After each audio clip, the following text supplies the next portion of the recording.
Yeah, they're at the bottom. They're mostly. We were just talking about something. I'm great. Or you weren't in the room. Oh, thank you. You're talking about me. We've just killed Marcus. We can't finish this podcast. It was the crocodile. Oh no! The crocodile's come back out. Did you inhale him? I guess so. Who can we line up to do this with me?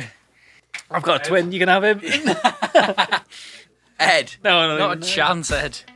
Hello and welcome back to another take. My name's Marcus and this is Luke. And today's guest in the guest field is engineer, mixer, producer, writer, front of house engineer, and this year's winner of the MPG Rising Star Award. Her early career was spent working closely with emerging artists in the Bristol music scene, where her contributions helped shape the sound of their formative releases. After moving to London in 2021, she started working for Moloko Studios before heading up Spotify Studios. Having now set up her own studio, she's recently been working with Bastille, Wet Leg, and rising star Josie Beth. So, welcome to the podcast, Amy Sargent. Yeah. Yay. How are you?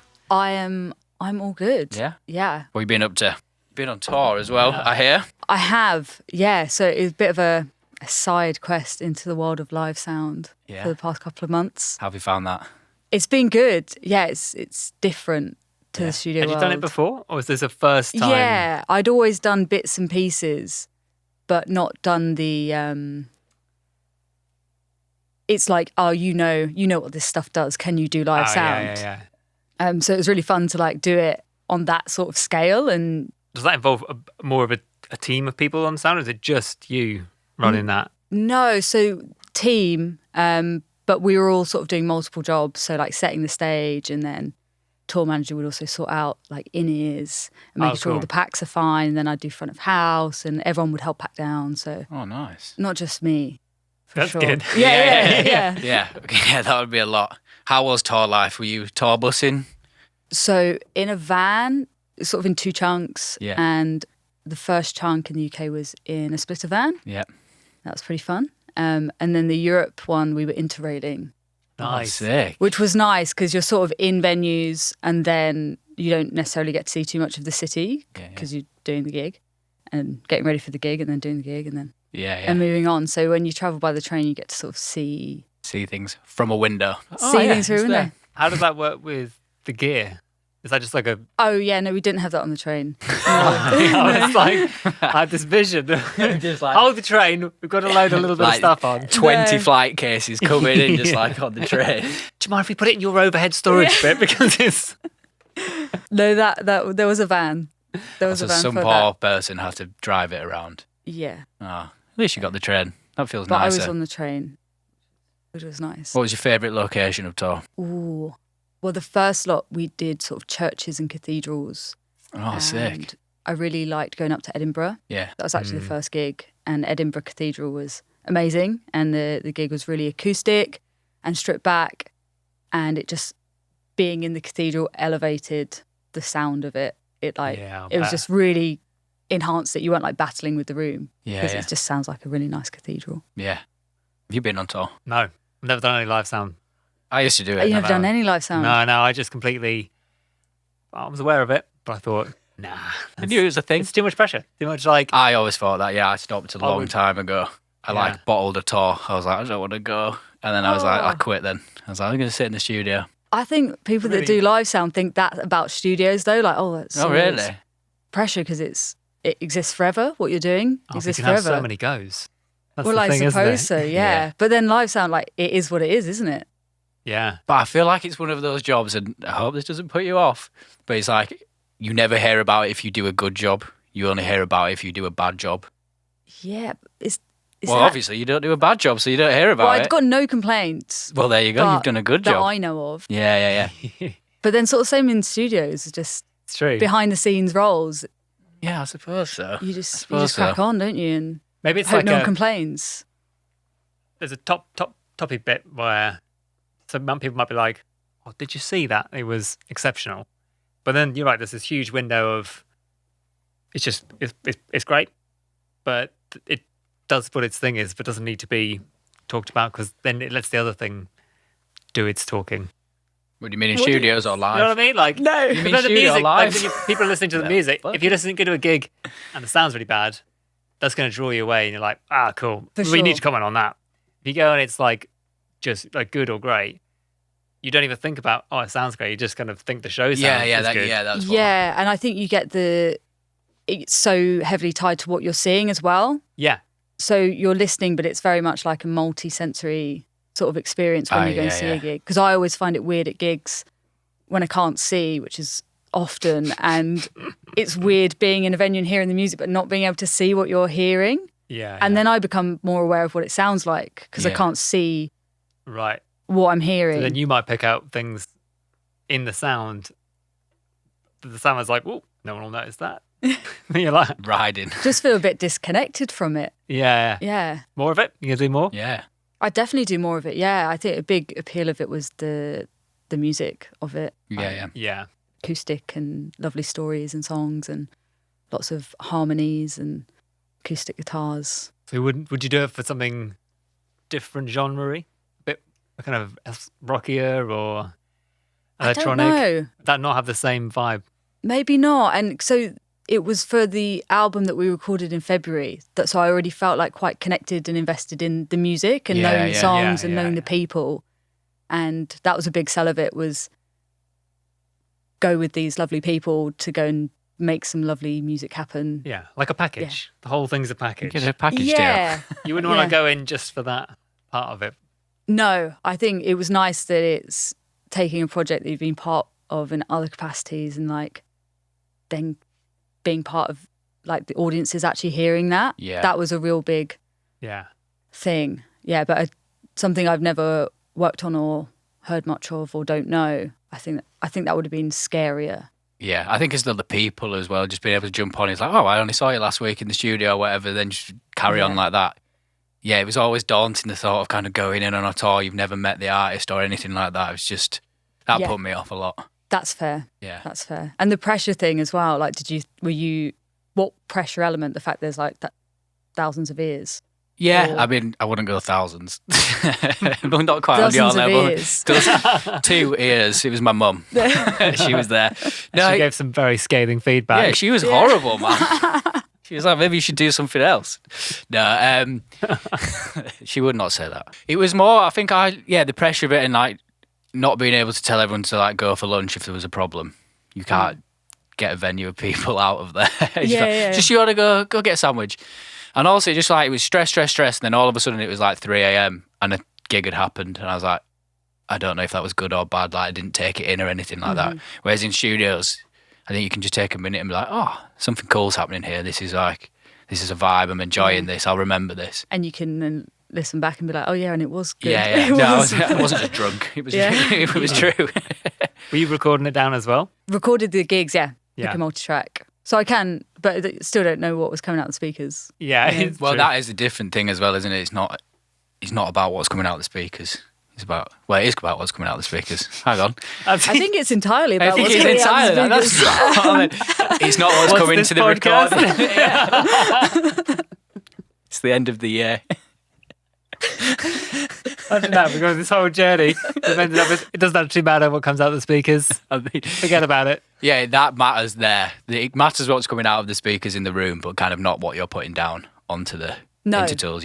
No, for sure. And you could never get that back.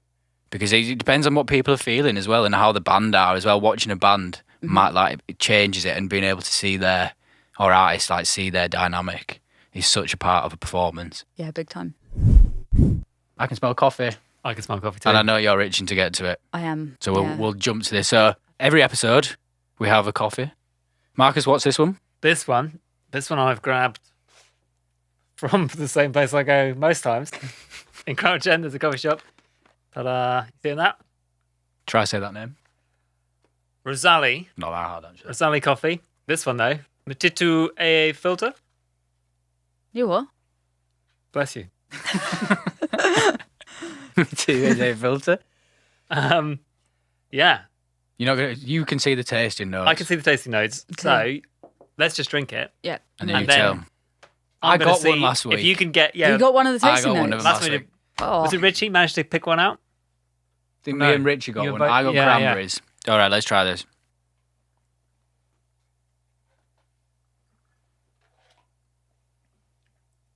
Very earthy. I'm not going to get any of these. No, I'm not But getting. it's you can say anything. I don't think they get them. I think they just make it up Do you and think it'd be so? funny. Sometimes it's more can- on the smell. You can like, blame Yeah. it. Do you want to smell? Can I sniff it? Promise not to read it. No, I promise. I promise. I'm gonna slide it this way so you can't. See what you get. First person that's asked to sniff the beans.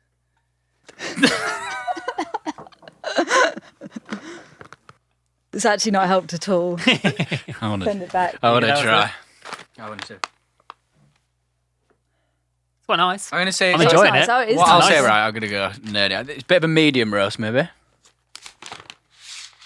I'd agree with that. Yeah. Yeah, kind of Yeah. medium light. Medium light. Medium I'd light. say. Oh, I can't fathom anything in this. Trying to see if there's any more information to read to you. It doesn't Like taste altitudes or particularly fruity, No, it doesn't taste fruity. It's earthy, nutty. nutty. I've got no nuts on here. That's okay. Imagine that it was fruity, or like It's some kind of yeah. fruits. okay. What kinds of fruits? A peach. Yes, Is it? there's a full Oh peach my on here, God. Yeah, You definitely tasted that. I did. I'm gonna just say the tasting notes of a different coffee that I've bought recently. recently, which is like peach and honey and macadamia. No, not macadamia. Peach, honey. What is the third one? Is honey another one? No. Okay, no don't honey. worry about it. I thought it might Were be they the these same. beans? a rebrand of the same beans. Oh, maybe. That would be nuts. Maybe. That would be. Look, any guesses? No, I don't know if Go on, I am. just I don't know if throw I'm something out I don't there. know if I'm feeling peach now, but I don't know if that's just because you've said it. Maybe it's a peachy mouthfeel. Are there three? There's Now, three. I've got three, and then one just kind of describing word in general. Because sometimes it's not actually a taste that they put on the Exactly. packet. That maybe is the peach. If Oh. you're getting up peach fuzzy, I've got I a kind of like fuzzy the mouthfeel. fuzzy mouthfeel. Could be how I brewed it. We could blame all this on how I brewed it. Elderflower. No. Oh no. Shall I tell you? Yeah, just tell us. Put it Yeah. out of our misery. Blackberry.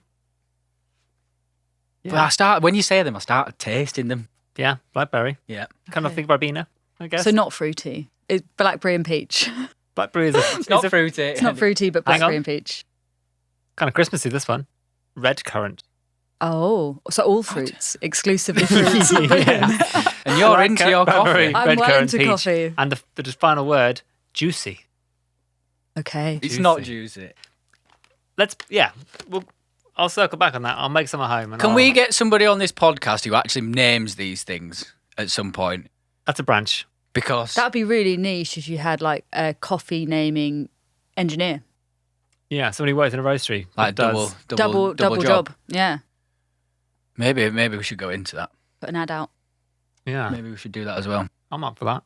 Do we start a little micro roastery? I just think they make it up. Just genuinely do. Some Yeah, of the if it- things like champagne. How are you tasting champagne in coffee? That's fair. Do you think Yeah. it's a job where somebody gets brought in to every coffee roastery to name, to like taste it, or do you think that it's just Oh, within it's got in-house? They're just like, in-house for sure. oh, well, this time Yeah. maybe it's like a dice they roll, where you have to like a couple of six-sided dice, and they all have like a descriptor currant. on it. fruity, juicy, chocolate. Here it is. Do you Off we think go. that they ever spray the bean packets with scents? Because I've had some coffees Interesting. that have been so specific, and then you smell the bag and you're like, oh goodness me, that does smell like Christmas orange. And then you taste it and it doesn't taste as it smells. Ah. Interesting. I don't know if maybe they do. Maybe they don't spray the bag. Maybe they just like spray all the beans Mhm. and then they end up in the bag and you get a hint of that afterwards. I used to do that as an assistant once when I was You like, s- spray people's beans. yeah, no, spray things like so you could smell it. So when I was used to work at my old studio, there's like a lot of wood so I had to polish. Uh-huh. And I did, I would polish it and like the piano and stuff, but then on the door entrance into the studio, I'd spray polish. So when the owner walked in, he'd be like, oh yeah, you've done a really good job. That's good. That's great. Work smarter, not harder. Genius. Yeah, So good. yeah, I used to do that. It got him every time. Sorry, Andy. Wow, that's good. Yeah. Work smarter, not harder. I can't think of anything like that I've done, but I don't think got it's in your anything? nature. No. I don't know what that says about me. I then. would polish everything. Oh, I did do Yeah. it, but he was like always. Sometimes he was like, "Oh, I don't know." I see. then you Come like off it, man. prove it. Yeah. Yeah. So I just had to do that to like really. Yeah, I've not misled anyone. All right, well, you two are good at your jobs, okay? We've previously also asked people whether they're a tea or coffee drinker in the studio. Mm. I think Amy And made it kinds quite... of teas. But you seem to be a coffee fan. You're a so I'm coffee hoping fan. you're coming down on the side of coffee. We're not bringing up the biscuit tea. Don't bring it. I am probably coffee, but I'll have a coffee in the morning, potentially one in the afternoon, and that's me. You find because it's a better coffee, it lasts you longer. Kind of it scratches that itch Yeah. for longer. Yeah, and if it just gets too late in the day, it ruins my sleep. Yeah. But then, so I might have a tea if I feel caffeinated. Yeah. I might have a tea.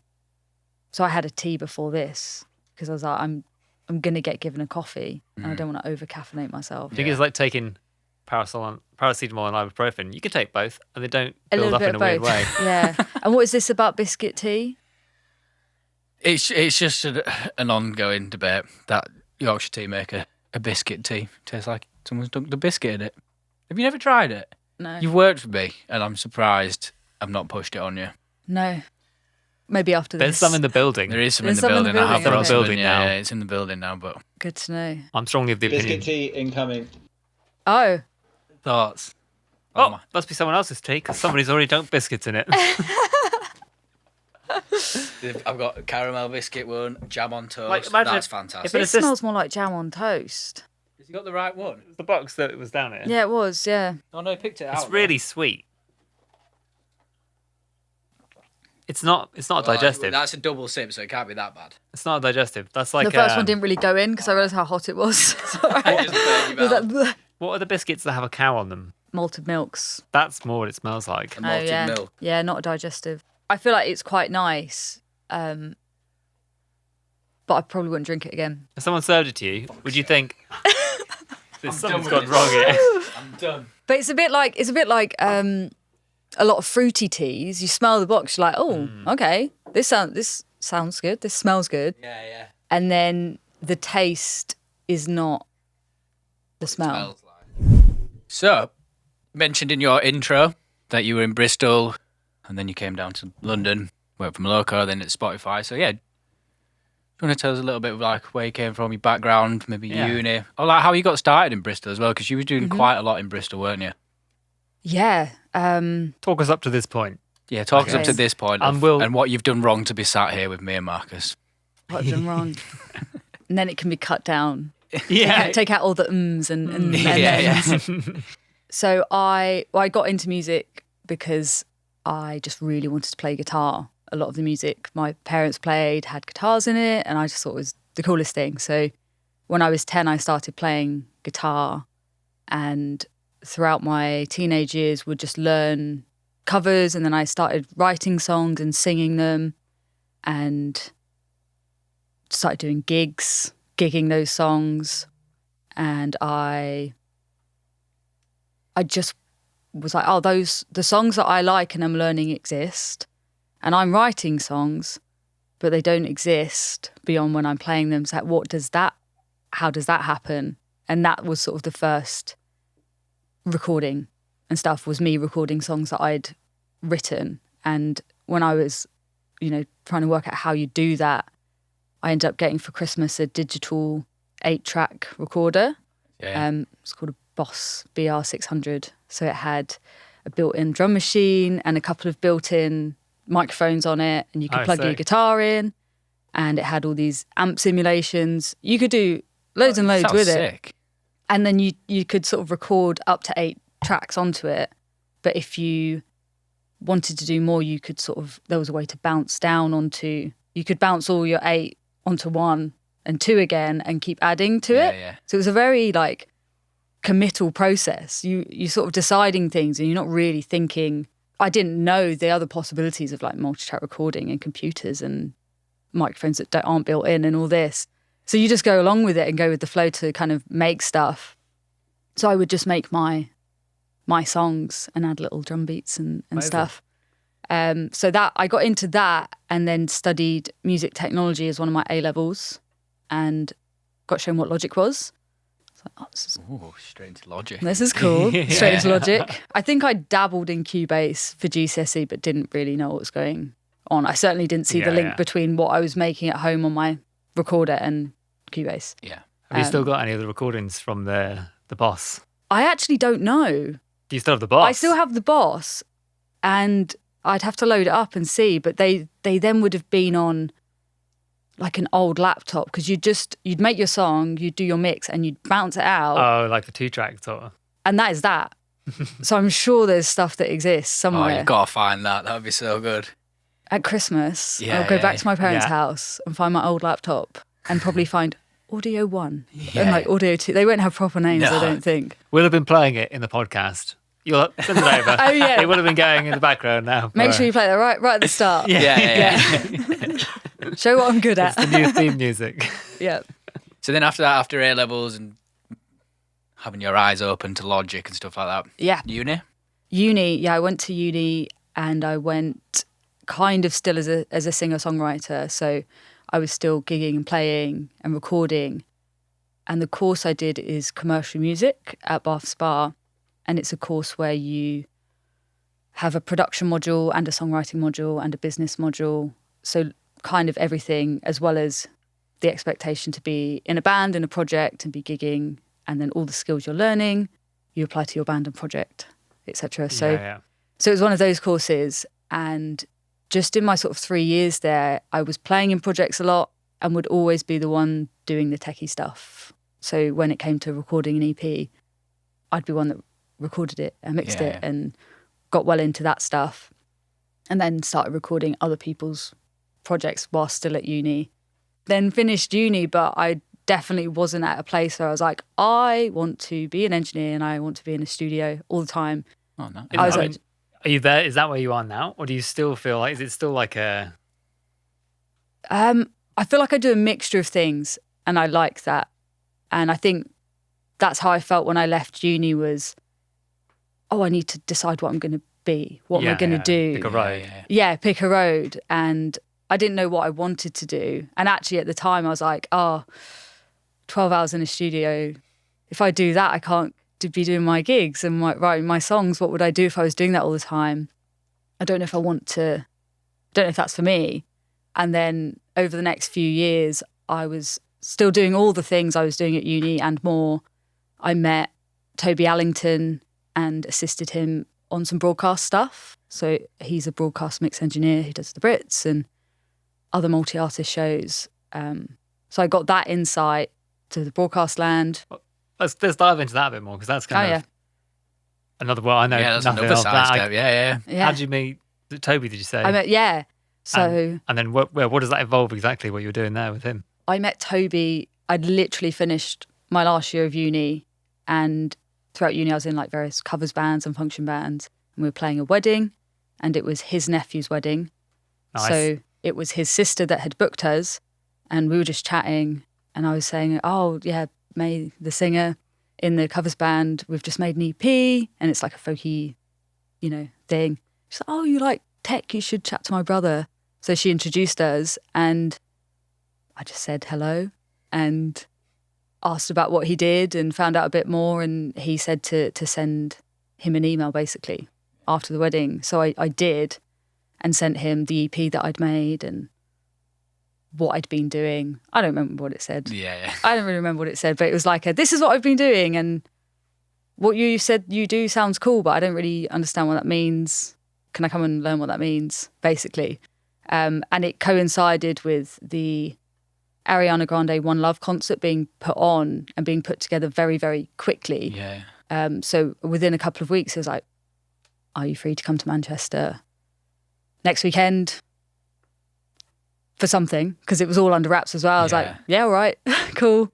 So I went and did that gig. That is a baptism. It's baptism Yeah. of fire. It was That a is it was straight. definitely baptism of fire, and obviously it's kind of mad, hundreds and hundreds of people working to put a show together, and I'm kind of pleased how naive and young and how little I knew, because I think if I'd known what was going on, I'd have been like, oh my god, this is so stressful. But I was just there like, oh wow, cool. So what were you up to? What does Toby do exactly, and what were you doing there? So he is a broadcast mix engineer. So for the concert, what was coming out of the telly is his mix. Got you. So Okay, yeah. you've got like the 3 different splits where. Sorry, Stop the whole thing. start again. You've got. Hi, my name's Luke. I can't say that again. I can't go through that. For that sort of show, you've got the each individual microphone going to 3 places, like the front of house side of it, who's mixing it out the speakers for the audience. Then you've got it going to the monitoring engineer team, which is for the wedges or in-ears.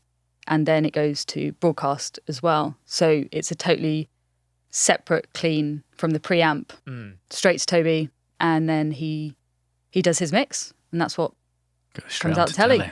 Yeah, that's what's on telly. That's cool. That's what's on telly. Yeah. But I really didn't know what to expect. Like, I went there, I thought, I packed some warm clothes. So I thought I might be outside. I don't know why I thought that. Yeah. And I was like, oh, we're in a truck. Oh, there's a recording studio in a truck. This is crazy, but very cool. Yeah. Did you continue doing that with him then for a bit? As well as kind of doing your writing your own stuff and recording? Yeah, being in Bristol, I'd come into London for that, but he does a few gigs a year. So the following year I did the Brits with him, and I've done that since then every year. And then the other odd, like his background is concerts, so he would record live concerts and then mix them for the DVDs and Blu-rays and whatever. Got you. Yeah. Well, that's invaluable kind of experience, because that's something like having not done much live or any live sound stuff. Just having your head around what's going on, that it's being split, what's going where, what's needed, what's required, what kind of team you need is just super useful to know. It's not something I have a Scooby about. No, and I didn't. And then I think for moving into front of house, which is sort of digital desks, digital world, whereas all the studio stuff is very analog, I feel that work was a real like help. Even though I wasn't involved in that stuff, doing the front of house, you get to know what front of house are using and needing, and it was a good overview of lots and lots of different industry roles. Yeah. Did that help? At a good scale as well. Like, a real good scale. At a very big scale. Yeah. I mean, pretty much as big as it gets, sort of. Yeah, but that concert was huge, wasn't it? Yeah. Yeah, it was massive. Yeah. Did you think that, so doing that and being with Tony? Toby. Sorry, Toby. Did that help you decide where you wanted to go and what you wanted to do, or? Yeah. Yeah. I get. Well, I was definitely. I think I got to a point in Bristol where I was still sort of doing the same stuff I'd been doing for a few years. And I was like, but what's my career? Like, where's the progression? And I think I felt a bit of an island as well. Like, I was learning loads from Toby and those situations, but a lot of the other stuff I was doing was just me and working with people. So I hadn't really had the opportunity to shadow or assist someone with way more experience in the studio world. Yeah.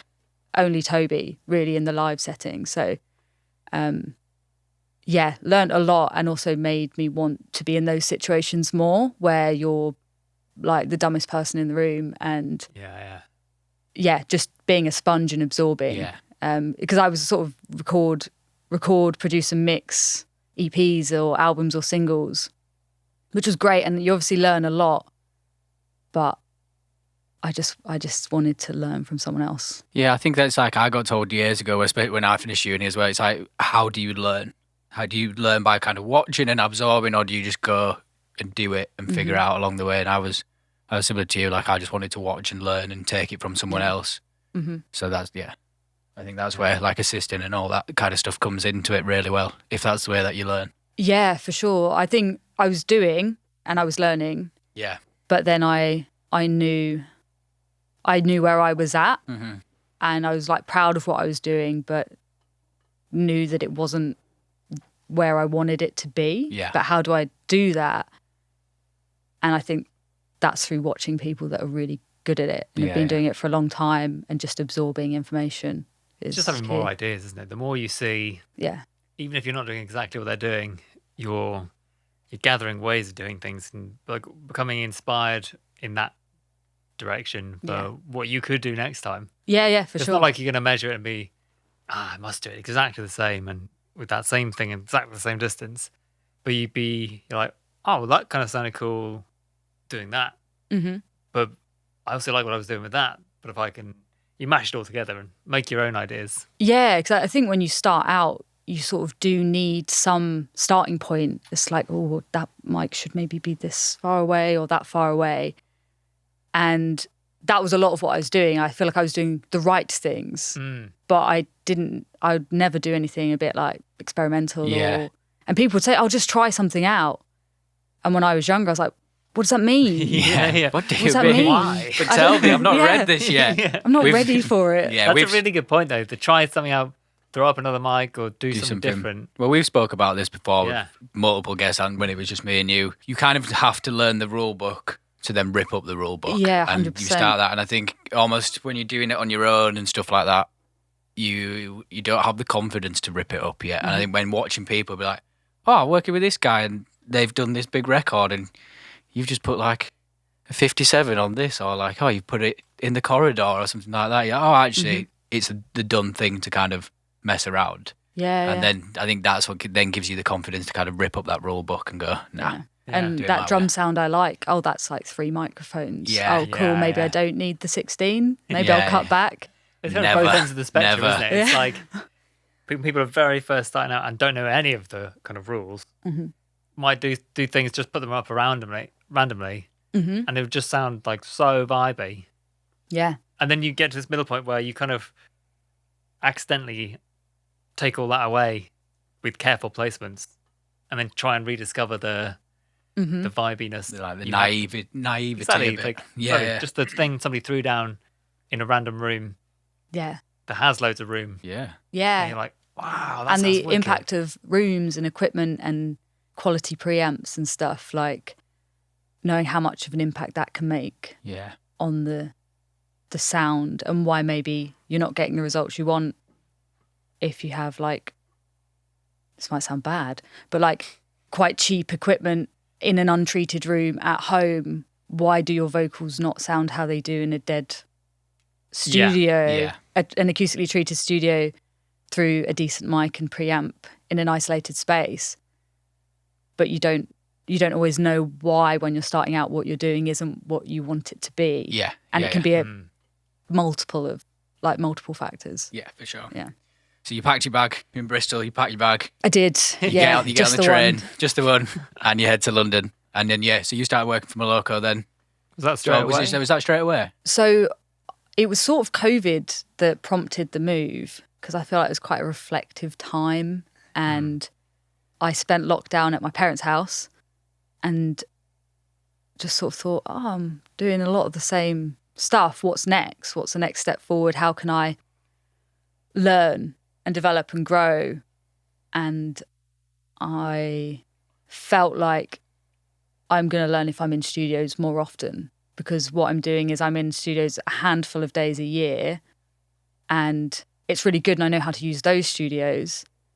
But if someone put me in a new studio, I'd be stuffed. Like, I wouldn't really know, because I wasn't able to apply the knowledge I did have on a wider scale. I just knew it for specific situations, if you know what I mean. Yeah, got you. So the plan was to try and get work in a studio as like an assistant and try and learn that stuff. But I moved back to Essex at the start of 2021, sort of wanting a bit of a time out, like not have the financial pressure of rent for a few months, maybe learn to drive, that stuff. Had music been your full-time kind of No, previously? That's super important. Not at all. Like, my time in Bristol, I sort of funded the making stuff and doing the career stuff with teaching guitar and coaching tennis, which I do for about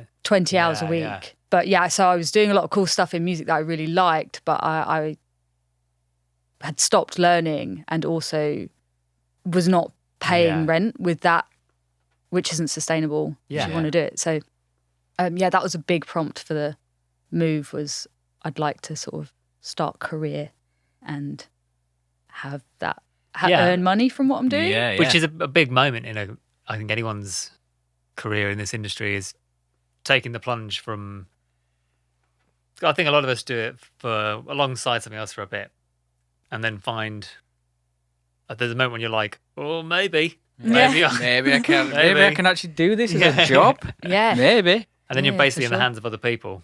Yeah, pretty much. So moving back to Essex, I was always going to look for work in London, and it all just happened a bit quicker than expected. So 4 years on, I can't drive is sort of what happened. Like, I moved back at the start of February, and by April, I was assisting at Moloko. So it was just good, fortunate timing. Was it just a cold email, or did you know someone? So they had put out a social media post to take on 3 female gender minority assistants. And I was like, I'll apply for that. And it's weird because it's one of those that's by chance, where I'd been looking and following studios for the last couple of years in Bristol thinking, maybe I should move. And I'd seen some studios put stuff on social media occasionally about jobs and I was just out for a coffee, and whilst I was waiting for my coffee, I was just doom scrolling and saw it, and then emailed straight away, had an interview, and then began. So Amazing. If I hadn't doom scrolled, wow, it's funny how it's just funny how these things work. I think Richie was saying it on the last podcast. He was like, you go, these things happen, and you've got and then all of a sudden something will just pop up. Yeah. And whether that's an opening or, I don't know, like a band coming or an artist coming or whatever, like something just does happen. Mm-hmm. And you're like, oh, there's my opportunity. Like, here we go. Yeah. And you've just got to take it. And normally people would say, don't wait for a post on social media to pop up, I guess, because there's so few and far between. So people would put a post up and say, we're looking for staff, because the mass influx that will come in. So many people looking for work, so many people applying all the time anyway. Yeah. There's rarely a need to put a post out. So it's really kind of great timing. Yeah, it was. Really, it was for International Women's Day. So even better timing. And there's not loads of. There's more and more, but there's a smaller pool of just female and gender minority people looking for those roles than everyone. So, I feel like at the time was harder to find people like me. There wasn't as many. Yeah. Does that make sense? Yeah, to try and get that you're in to like for people to talk to and be like, oh, how do I do it? Yeah. In that way. Yeah, I suppose it also just shows just like replying to or emailing from a social media post, and then the amount of people we spoke to on this podcast, like there's no set way of doing it. Just stick around and just keep pushing, and something will pop up, whether it's a chance. Well, I mean, you've got 2 great examples. You're at a wedding. Literally everything I've done, there's no clear point of. No, there's not. And the more times, like when I was like asking people for advice and stuff like that, everyone's got such a different story and way of doing it. Like, well, this isn't helpful. Yeah. It's like, I don't know what I need to do now then. Just do. Yeah. Like, just keep doing stuff, and you just have to do. Yeah. Just stick around. And just do and try things and see if you like it and see if you're good at it. And then try something else. And stuff does appear. Yeah, it will. Presents itself. I think, if you stick around long enough, something will appear. Just keep going. 'Cause you never know what's around the corner, really. So you're with Moloko for 18 months. Yes. That's obviously a different kind of studio environment to what you've been in before. If you're kind of doing projects where you're taking people into studios, right? Yeah. And now working as assistant on commercial sessions. Yeah. Big difference? Yeah, massively. I found the first few months quite like reassuring, because to start with, I was nervous about going into lots of different spaces. Like, oh God, how does this all work? Yeah. And then I sort of realised that I did know how it all worked. Yeah, but once you understand. And I understood that I understood. I was like, oh, cool. Yeah. It's just problem solving and applying knowledge. And I think when you learn and you're starting out, like we were saying, you learn a way to do something because you need a bit of a step-by-step thing. And then you can take that knowledge and apply it to so many different situations eventually. And I just needed that. So I really enjoyed that side of it, going into the different spaces, all different genres, different equipment, people needing different things from you. Sometimes you were really heavily involved and depended upon, And other times you would just sort of set people up and leave them to it and check in on them.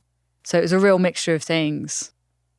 But equally as important, isn't it? Like knowing, being able to do that and know what you need to do on a session kind of applies through the whole of it, not just as an assistant, but it's a great place to kind of learn how to read a room and how to make those kind of connections with people in a short space of time. Because it's not like you're working with somebody on a project and then you're building up towards going to the studio and you're doing rehearsal and then you got all the process afterwards. It's more just day off. Maybe there's an intro email and then probably not. Hey, nice to meet you. Yeah, maybe not. Yeah, lots of just meeting people on the day, and sometimes they don't know and their team don't know exactly what they're going to be doing. Yeah. So you're just adapting and you work out instantly how much they're going to need you and what's actually useful and what isn't, and if being in the room is going to be a good vibe or if that's not going to be a good vibe. Like you learn to judge those situations. Yeah. And I think doing the broadcast stuff definitely felt like a great introduction to etiquette.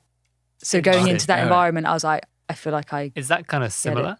Yeah, like in broadcast, I guess in the role that you were in within that, is it the same kind of thing where you're just trying to, I guess, read the room and know when you should be involved or not involved, or? Yeah, my role, you're sort of constantly involved, and you've got your team, like Toby, and then the engineers that are running the truck, and then you have visiting engineers and management, and people come back to listen and have notes, and my role, you sort of get to just observe dynamics and things like that. And I'd often, if Toby's trying to work on something, or I'd just have a chat with the people, and like if they're figuring something out, or I'd just have a chat and keep them occupied, because sometimes the rehearsal's sort of 3 hours long and you're hearing the song 4 times, but with 20 minutes, half an hour in between to like reset stage, reset costumes, maybe all the confetti that's gone off or whatever. Like, so then before you hear the audio again, it can be a long old wait. So I'd just sort of chat with the guest visiting people. Interesting. Yeah, that is really transferable into commercial studios as well. So you already had that kind of base level. Yeah, and then to the Spotify studios after Moloko. Yeah. So how did that kind of come about? It was a role that I'd heard of a few years prior. The first iteration of it I'd applied for when I was still living in Bristol, and got an interview and didn't get it. And I saw it come up in 2022. So it was post-COVID, and I'd been at Moloko pretty much exactly a year, and then I saw the job come up again. And I was like, I actually think it was the third time. I was like, third time lucky, let's go for it. Because it was an engineering role. And I was like, that'd be cool. That'd be cool to like engineer solidly for 6 months and sort of look after the studio. So again, I applied, and it was 3 rounds of interviews or something like that. And then got it. Yeah. And then did it. Did it. And what did you learn from that side of it? I liked that. Similarly to assisting, sometimes really heavily relied upon, and you're very much in the sessions, and other times kind of just facilitating. But it's very much a writing room, so anyone can hire it, and people would go there to make stuff and write. And it was doing that really made me feel that I missed the making side of things, because for 18 months I hadn't really made anything. I was doing a few bits, but I wasn't making stuff anymore. I was like, I really want to get back into writing, and I want that to be part of what I do because I enjoy it. But when you're the engineer, you sort of let it happen, but you're just there to facilitate them writing. Yeah. But it made me really want to really focus on the songwriting and production side of it, and not lose that. But I think it can be quite hard to hang on to it when you're just sort of taking the job that's in front of you and what's available.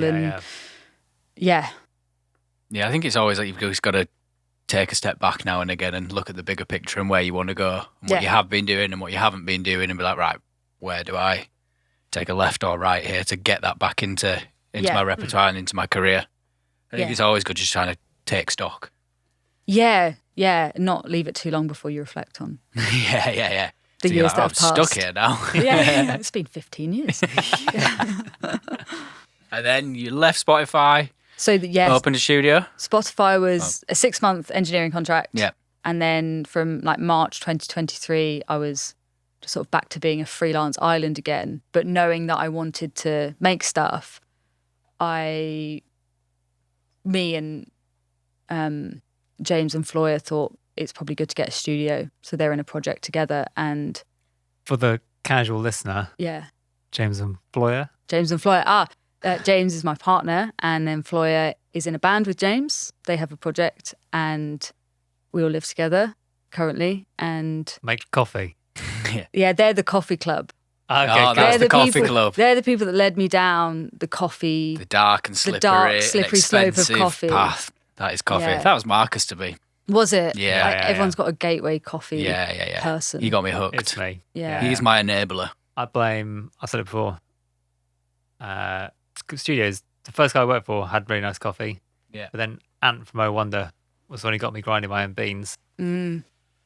He was like, you got it. There's always one. And then I He just did. passes down. Bought a hand grinder. And it's I just don't now think it's I got- passed it to anyone. There's time. There's time, actually. There's definitely time. Plenty of time. Yeah. I'm sure I'll I'm not done influence yet. them as well. I'm not done No. yet. I'm not finished yet. So there'll be time. Such a disappointing prodigy. I've not passed on your knowledge. My knowledge dies with you. Yeah. So when you're doing, when you realised you wanted to do more creative stuff, is that because you've been working with other artists but also doing your own stuff? Is that now something you're doing where you're writing for you, or you're writing with other people, producing your own stuff, producing other people's stuff? Like, how are you balancing this? What are you finding? Mostly co-writing and producing other people's stuff. I feel like I've always written and do write my own stuff, but mostly using the space to kind of do writing sessions and production and mixing and for other people. Yeah. Yeah. Nice. And how are you finding all that now? Well, It's a big, it's been scary good, world. but I've not really done it because I've been doing the tour. So Yeah. but I like that as well. I like that so often so far things have come in waves. Yeah. Like, residential studio recording for 2 weeks, tracking for 2 weeks solid, get back, maybe don't do some tracking for a month, end up doing mixing or songwriting sessions, and then over the summer ended up doing a bit more tracking and then a bit more mixing, and then did the tour. And now the tour's kind of coming to a close. I'm like, cool, ready to go into the studio and do all these mixes now. Like, I quite like that it's ever changing. Yeah. It's what keeps it fresh. Yeah, I was Keeps gonna it very say that. fresh. Yeah. I think you've got to kind of mix it up a little bit. I think it's hard for me anyway. I think it'd be really hard to do one thing consistently. Yeah. When I was like yeah, I think assisting so. and in here and stuff like that, it was very much kind of same genre and stuff. And it was great to learn and see all these people come through the door and pick up all their techniques, as we were saying. But it got to a point where it was samey. Mm-hmm. Just going in like you're almost just going through the motions. Yeah. And now like coming out of that and God, you like mix and this, I work with this person, that person, like it keeps it so much more fresh and so much more interesting. Yeah. And you look forward to the next thing, like, now like you're saying, now I can go mix. Yeah. Then you finish it like, but now I can go track. It keeps Yeah. it going Yeah. so much better. End of January, I'll probably be sick of mixing. Yeah, you're like, I'm done now. Get me out of this windowless room. Yeah. Get me on tour. Get me back on tour. You're saying obviously like in Bristol you were funding it. Did you feel that doing the stuff you were doing in Bristol felt like a hobby, or do you think it was a bit more of like starting out in your career, or how did you see that? That's quite a good question. Thank you. I don't Thank you. know. That's why I'm sat here. I don't know how I perceived it at the Like, time. so I guess that was after you graduated, right? yeah. When you would have seen it as that's career stuff going forwards. I guess did you you're like, well, I'm just carrying on the university thing, or like what I was doing. I'm now supplementing it by I'm paying for it with these jobs. Yeah. Yeah, that was kind of it. Like, I think the jobs I knew I wasn't going to do them forever. That was never the plan. Yeah. And I think for that I really enjoyed them. I really enjoyed teaching people stuff. So I was like, that's a fun way to spend 20 hours a week. But it always felt like music was the focus, and it was like, how do I get this to work so I can just do this all the time? And it was a bit random, like lots of different things. And I always felt like, is that okay to be gigging, but then doing some studio stuff and then to be writing stuff? How am I ever going to make that work without sort of specializing? But now this past year, I'm like, that kind of doing what I was doing just beyond uni, but like as a job. And it still is a bit of a random mix match of stuff. Yeah. But it's been okay so far. Yeah. So I think far. well, most people I know who've been doing this for a longer time do a lot of stuff. Yeah. They kind of are able to do recording, mixing, bit of live stuff, bit of this, bit of writing, bit of production. It's kind of, the more you can do, the more chance that at any time someone could call you and you have something you can go and be busy with. Yeah. Whereas if you only do, if you only do one thing and that's your kind of, that's my thing, that's what I do, there's always going to be stronger ebbs and flows, I guess. Yeah, I guess so. And I don't really like the quiet times. No. I like to have something going on, and I just like to be useful to a project that is making stuff, and that will depend, the capacity of that will depend and vary, and I quite like that. And then there'll be a load of projects that I'm just not useful for in any capacity, and that's cool too, and that's fine. But then if you can be useful to someone, even as an engineer, but maybe you're a good engineer for them because you play guitar and you can have input on guitar-y stuff as well as being their engineer, that's really great. Yeah, definitely. Totally. Definitely. Yeah, you've got to have more strings to your bow. I think I always, at uni I always found it funny because they were always very, I don't know if you got taught the same as well, but it was like, you've got to be able to do all these different things. And then, but they meant across multiple kind of parts of the industry. So I think it was kind of I don't know, they were always on about gaming and jingles and music as well. What did you do at uni? Music tech Okay. as well. But it was a bit weird. it was just funny how they taught. It's funny how they teach you, and then you come back to it. So it was always you've got to have all these things. So you're you can make some jingles, and then you go in the studio and you mix, and then I don't know, you do some coding or whatever. Yeah. And then you realise that you have to specialise a little bit in a field, but then within that field you can just do anything. So I kind of came to studio stuff. So it was and then I was oh no, I've got to specialise. I just need to record or mix or produce or whatever. Then you get there, and you're oh no, I can do all of that, and I can do something else. It's picking one area of it. I think helps because then it's easy because it's easy to do that and then specialise because it is all intertwined as well. Yeah. Whether even front of house stuff or your broadcast mixing into the studio, into mixing, into production, it all, what will always dictate your decision making. And I think that's a big part of being able to do it rather than specialising. I'm just an engineer. Yeah, and if your creative vision for it aligns with the team and the artist, then it will work as well. But it doesn't, maybe that means you're mixing it or that you're recording it. But if you're on the same vision for it, then it all sorts, rather than just be oh, sorry, I don't mix, so I can't do that. It's well, no, but your roughs sound great. You might as well go with it. You've got the vibe, or you're engineering, and you're the amount of people that I've met that have just started engineering for an artist, and they're well, what if we do this one together? We'll just do the acoustic track on the album, and then it's oh, that was really good. What about we'll get you in for the band? Oh, that was really good as well, and you just kind of flow from there. For sure. You can't shut I think now in the industry, the way it is with budgets and stuff, you can't shut that door at all. No, for sure. Question. Answer. That was good. Thank you. So when you're doing your production stuff, Uh-huh. do you think you have a certain kind of sonic signature that you impart on things? Because you've always, I think the you've Amy worked Sargent sound. Yeah, because because you've kind of, I think you've kind of got kind of a acousticy side to things, kind of. There's the answer. And so That's the one. so simple. I think everything in the production world where I'm making stuff, it's always quite guitar-led. and guitar focused, whether it's electric or acoustic. And I like really loud vocals. So Interesting. I guess that's part of it. Yeah. Someone said the other day, like, I like your mixes because the vocals are really loud. It's like, really loud? I mean, they're quite loud, but I didn't know they were really loud. Was that a conscious thing then? Like, you like live vocals, so you're like, I know I like loud go? vocals. Yeah. Well, I just sort of do it until I'm told to turn it down. But I know that's something I like that is in a lot of my production work. Loud vocals, there's probably some guitars going on. I guess that's... Don't be giving away secrets. No, You're just telling everyone the secrets. No. This is why they tune in. Not for the secrets. Loud vocals. Loud vocals and some Just guitars. turn it up. When you're making loud vocals, what are you going to like loud vocal tricks? Oh, okay, yeah, I could do Come that. on, let's not. This turn it this up. is a whole pause. Just it up. get that fader.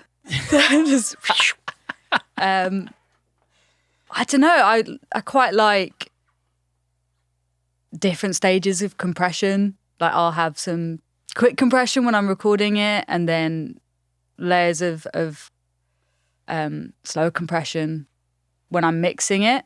But then also like to group the vocals, and I think group processing the vocals is something I really, really like doing, and adding some saturation and just turning it up. Probably. Squash it all together. Squash it all together and turn it up. Just turn it Yeah. up. I like Nice. it. So obviously you started writing your own stuff, and you had your Boss 8 track and all that kind of stuff. Going from there to your career, and what we would all talk about, and I think we all feel the same, is losing your hobby to your job. Oh, yeah. Is a tricky one. It's like, how did you find that? And especially kind of coming from Bristol, and then you going like moving to London and kind of really taking it on full time. Mm-hmm. How did you find that transition? Like mentally, or kind of almost like an escape? Because I could imagine starting off with the Boss 8 track in your bedroom, it was probably Well, that didn't feel like it was a a job, did release. it? Yeah, that it felt is- like a release, and now that kind of release and why you fell in love with what you do is not. It's a job now. Yeah, I think lots of people, when they start doing this, you're probably a teenager and you just sort of fall in love with music, and you either play an instrument or you love listening to music, or you get really into doing live sound at events at your school or whatever, like, and finding that sort of flow state without being too like airy-fairy about it. I feel like there's a place that music takes people to that's quite calm, and you're just solely immersed in it. Yeah. And as a teenager, I found that really easy, and it was not a conscious thing. I would just get home from school, play guitar, record on my 8-track. So I think getting to that state generally as an adult, music aside, is just more difficult. Yeah. Because being an adult is more difficult. So it has to be a bit more of a conscious effort to try and get to that place. But then also, as something becomes your job and you're possibly doing it for even more hours than you were before, and you're financially depending on that, I think that does impact getting to that like flow, calm state with it. Yeah, definitely. Do you find it? Yeah. Yeah, and Yeah. do you think it comes down to like, I guess it's not the same as people coming to like write in the studio, but almost being on the clock. If you're like, I'm going to do some work, I've got this many hours, this much time, the ticking starts. Yeah. And then it's like when you were a kid, there is no kind of, got to get done by this, got to hand it over to somebody. Yeah. I've got to go to work I need at your this time. EP now. Yeah. You're much like, there's no start, no end. It's just kind of free rolling. Well, yeah, Yeah. it sounds Whereas as when an you're adult now, bored. even if you found like, oh, I've got 2 hours, I can do it. Mm-hmm. You're like, cool, 2 hours. Let me just sit down. Hour and a half, plenty of time. Yeah, just have a little Half an hour to noodle. go. Oh shit. Yeah. And when you're done or you're stuck, you just can walk away at that point because it doesn't. It's for fun. Yeah. So you're like, oh, I'm stuck on this bit of the song, or you're like, I don't know, mixing something or remixing or writing something, and you just walk away. You're like, oh, cool, done. But when it's a project and it has to get done, you then have to force yourself into what you mentioned as a flow state, which isn't what you had to do as when it was our hobbies. Yeah, and you sort of have to learn how to get things done even if you don't find that state Yeah. and you're not totally like in that headspace. How do you still get the mix done, or you find ways to just get it done? Yeah, you know? exactly. Can you teach us some ways? Because I struggle. That's why I've come on, is I was hoping to find some ways To just get from it done. you guys. Yeah. Just get yourself a manager that shouts at you and just like, this needs to be done. I do actually. I find a deadline helps, and if it is for someone else, deadlines for someone else, I find that a little bit easier to get done, even if I'm not in that mode or whatever. Yeah. I hate a deadline. Can't stand it. I like a No, deadline. as soon as I've got a deadline. I like the kind of limitations of a deadline, like push, instead of just sitting there forever. Like, But even if it's something like I guess like a mix, I like to be able to do it, step away and revisit. Like the old way of doing like a mix in a day, and you sign off at the end of the day. Yeah. There's something about that that's really good, and there's definitely something about like not over working something. But I'll always hear something the next time I come back to it. So if I know I have one day I have to deliver at the end of the day, I'm very conscious that tomorrow I'll put it on. I'll be like, I just desperately needed this to be changed. More cowbell. So, yeah, exactly. Maybe if I had if I know I've got a deadline, but then there's also the bonus afterwards. Like that's the deadline. so You can check it again tomorrow though. That's okay. Yeah, interesting. I agree with you though. I feel that like just doing something and at the end of that sending something off, I don't like that. I think when I mix, I'll generally do like half a day and get it like, okay, I feel like I think it maybe feels good now, and leave it and then bounce it out and then revisit it with like a list of notes. But like to have the time and space away from it, especially when you're recording and producing something that you then mix, that gets very murky for me. 100%.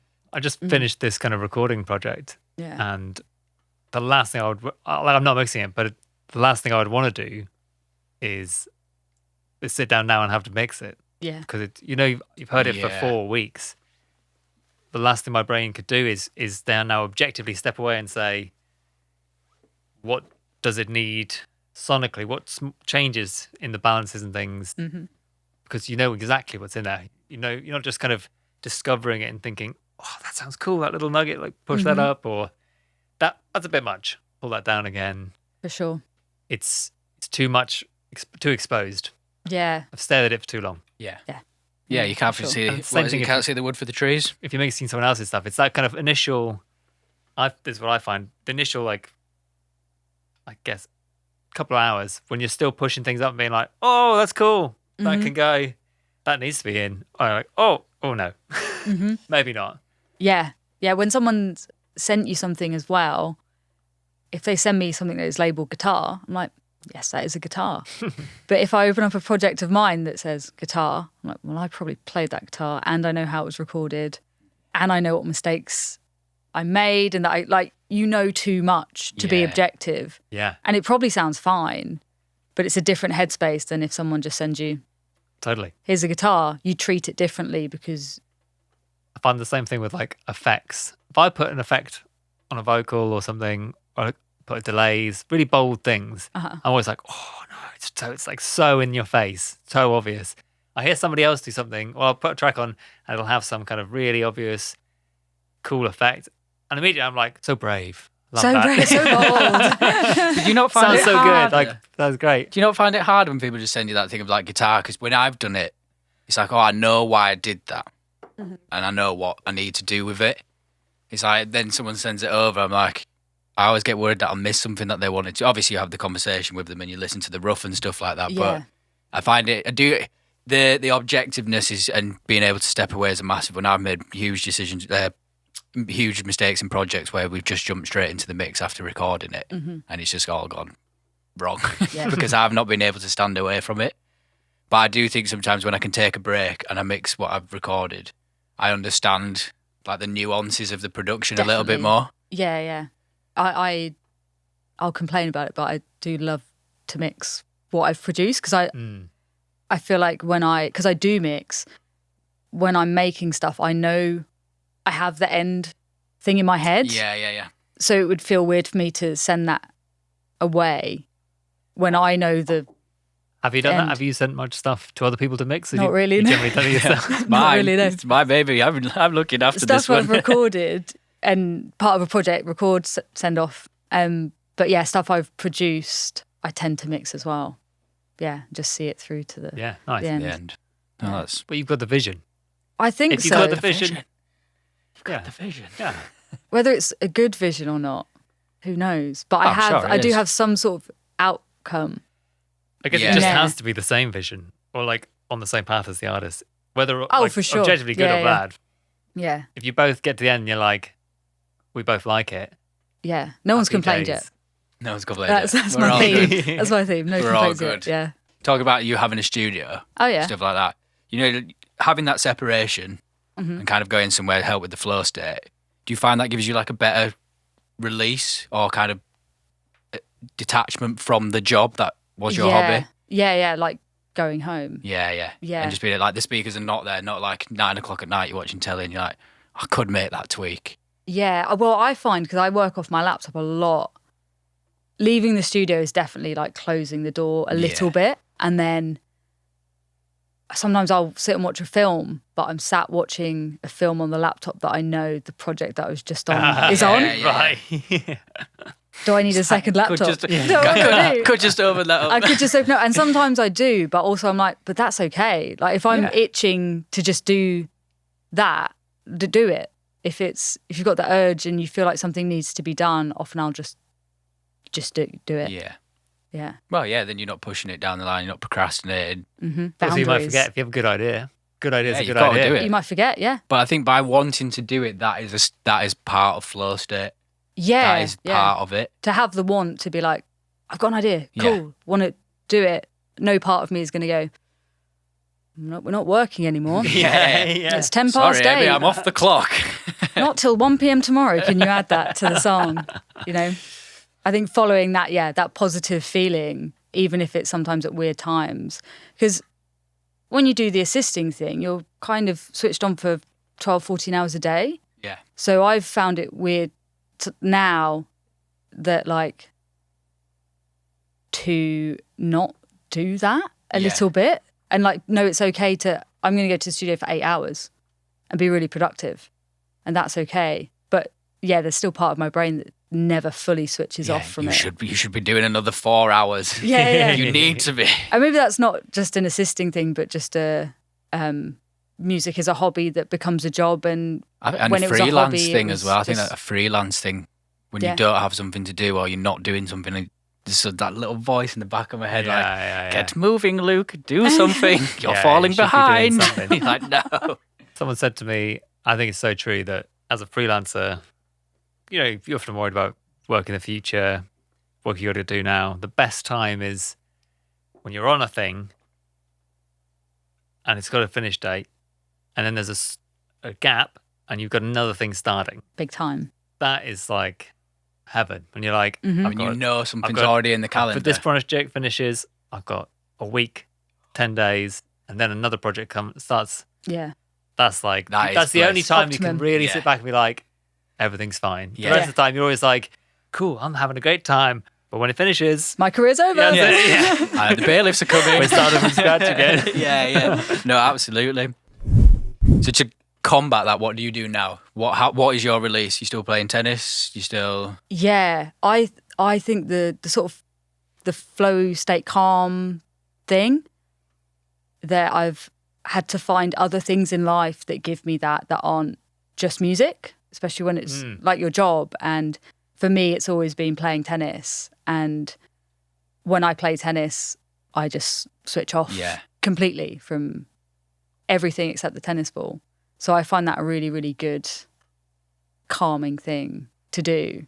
And equally, we'll like have tennis on the telly whilst I mix or edit things and do music. Editing's a big one. Editing's a big one to have something on. Harry Potter's my go-to. Oh, is it? Yeah, I've watched it so many times that I don't actually need to watch it. Which one? Or just... I just start from the beginning and I just rinse them With over Yeah. and over again. With sound on. It'll be on like quiet and then I'll have my headphones. So if I'm doing like boring stuff, if I'm like editing or if I'm comping or tuning, Yeah. it'll be there. I'll be with my headphones and it'll be on. And every second that I just want to take a minute, I'll just be like, oh yeah. But I can jump in and out of it at any point because I've can't seen do them it. all 400 times at least. Yeah, I don't know. I could do it with films. I can't do it. Maybe if it was a sport thing, I could glance up. Or I could... Yeah. But I think that would ruin me. Because I'd be like, I'll just have a quick glance. Well, And then an hour later, I'd be like, oh, shit. Actually, Yeah. I was in the middle of doing something. Yeah. no, it's always on like, right, I'm a bit bored of this. And then I'll watch for a bit and then I'll be like, I should really be doing that. I'm like, okay, fine. Yeah. And then I'll have to like go do it. Yeah. It's too But close. But I've seen it. But I've seen them so much that I don't need to pay attention. If Yeah, he's putting something new on, Mm-hmm. that's a different thing. But I'm a serial procrastinator, so that's just giving me a reason to. It's just making it too easy. No, I have to try and complicate things as much as possible to keep procrastination ideas away. So you lock yourself in the chair, Yeah, throw away the key, and like you can't move yeah. until like he's done. Would be better. That would be better if I could like shut off the internet, go into the studio, and just have like a machine not connected to the outside world. That would be much more productive for me. Yeah, I've seen people with that. I think like the next laptop I get, it's just a work thing. That was my plan as well. Yeah, Yeah. it How's doesn't that work going? out. It's a lovely It's in thought. my bag right now. Yeah. It's got Netflix on it and everything. It has. It has. Yeah. So what do you do if you're locked in your chair? Yeah. Do you think, okay, my breaks are going to be at 1:15 to 1:30? Do you schedule your breaks? Do you No, have breaks? I'm not good at it. I think it's just I just have to try and I have to kind of manually just try and work past that and Okay. like not be distracted. Because once I do get distracted, that's it. I'm probably going to have to. Watch Harry You're Potter. done. Yeah, I have to take it. I have to stop for. You're done for the day. Yeah. I'm distracted now. Or I have to. Oh, there's a bird out there. Yeah, I have I'm to done. find I've just something sat down. I have to find a new hook to get me back Yeah. into it. Then a new move to a different part of it. If I Fair. find I've become distracted, it's time to shift to another section of if it's a mix to a different part of the song. Mm-hmm. Focus on a different instrument for a bit. Yeah. Go and listen to the I don't know, drums and bass together or something. Just Yeah. refresh it. I think that separation, what we're talking about as well. I think there's something scientific in this, but don't quote me on it. But kind of getting the prep done, then going to the mix. Mm-hmm. It's that whole thing of left side, right side brain, of like your creative and your kind of logical side. That does Someone sound did it- scientific. Yeah, it does. It was proved by scientists that to prove things. Oh, really? Yes. We'll reference all the articles yeah. below. Yeah. But it's that thing of like it's harder to get in a flow state because you're like merging the two sides of your brain. It takes me out of What it the- for sure. If I'm Yeah. like, I don't know if that's Trying how to your do brain something- works. It was just I'm how my James Mellor. specific This is brain James works? Mellor. This is what James Mellor told me. All right, I'm going to name him. Is he a So scientist? don't come for me. I don't know, but you can go for him. You can Dr. go for James him. Mellor. You can go for him. I'm just reiterating what he said. No, I'm joking, but yeah, it does. Mhm. If you're just focusing purely on creativity, Yeah. or I suppose logical. I don't actually know we should probably look that up. But splitting those kind of jobs helps with the flow state as well. I think massively. Yeah, if I get to something and then something like Oh, I've got to comp that bass. Like, Yeah. that's not good that's enough. not comped, like it takes me out of it. Yeah. If it's like, oh, that note, and I just like, whoop, you Yeah, know, yeah. that's fine if you can just do things as you go. But yeah, that other side of the brain stuff. Yeah, left side, right side. I don't know. What about the middle? Well, that's We'll ask James Mellor. yeah. Well, James Mellor, there is a middle part of your brain which, It's actually. yeah, I watched a video on Instagram, so it must have been real, and it's to do with your melatonin. Mellor again. Here we go. It's to do with your melatonin kind of release. That's the only time. That's the only part of your brain that's not. All right. So Instagram said, and now as we know, everything on the internet is real and true. Absolutely. And we'll end on that. How important do you find the cut off, like your switch off, is to keeping you going? Just getting in, like playing tennis. Yeah, super important. And I feel like this job doesn't go hand in hand with like a healthy, active lifestyle. Or Like, social lifestyle. Yeah. or general healthy balance. But you kind of, if you want that, you have to make a conscious effort. Yeah. Because you could easily just keep going and not exercise or eat well or see people. So trying to work those things in, I feel like has to be a conscious effort. And playing tennis just does that for me. But then also I know that I haven't played very much tennis because I've been away and I've probably played twice in 2 months, whereas I'd love to play twice a week. So I know that come January, so far, schedule allows me to do that 2 times a week. So I'm going to make the most of it and make sure I do play and go. And I'm excited to play because I haven't been doing it. But it's not always possible. Are the people that you play tennis with not in music? No. That's good. No. It's the people Oh, I play, that's good, because I play golf and they all work in music. Oh, And is it?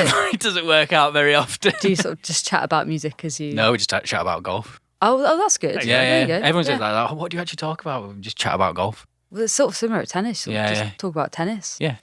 It's Great. yeah, it's the same thing, but with everyone else that I play with, or the people that I play with the most, being in music, nothing lines up ever. I can't remember Oh, I last year. see. What, to actually get people together to go and play? Yeah. That's the hardest bit, is getting people. When we're there, like, it's no talk of music whatsoever. You but could it's, do a solo round. Though, well, you couldn't could do, yeah, you can do. Guess you can't do that in tennis. Not so much, no. Swing ball? Swing ball, yeah. Swing ball by Yeah. yourself.